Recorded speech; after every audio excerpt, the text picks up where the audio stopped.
వంశిత, నేను బయటికి వెళ్ళి వస్తా, సరేనా?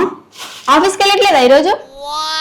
వెళ్ళట్లేదు అంటే వెళ్ళట్లేదు ఈరోజు. ఎందుకంటే మా 10th క్లాస్ బ్యాచ్ వాళ్ళు ఉన్నారు కదా, వాళ్ళు గెట్ టుగెదర్ ప్లాన్ చేస్తున్నారంట.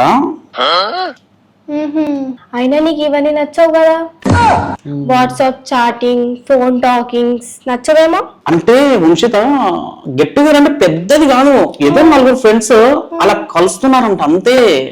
ఏదేమైనా సరే మీరు మాత్రం పోవడానికి వీల్లేదు. ఈ ప్లాన్ వర్కౌట్ అయినట్లేదు. సరే అయితే, అరే ఇది వద్దు, తప్పురా, ఈ గెట్ టుగెదర్ ఇవన్నీ చేయొద్దు అని చెప్పొస్తాను వాళ్ళకి. మీరు కూడా రావద్దు, నేను వెళ్ళను అని చెప్పేస్తాను. అది చెప్పడానికి నువ్వు పోయి చెప్పిరా వాళ్ళ ఫోన్ లో కూడా చెప్పొచ్చు. వంశిత, అట్లా ముఖం మీద చెప్తే బాగుండదు. ఏ నేను రాని కాబట్టి అక్కడికి వెళ్ళి, అరే ఇదంతా తప్పు, వీలైతే మీరు కూడా వెళ్ళొద్దురా అని చెప్పొస్తా.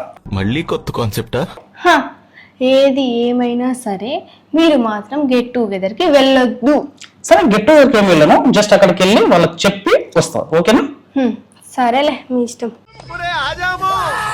మళ్ళీ చేయి తెగుద్ది నా మాటిని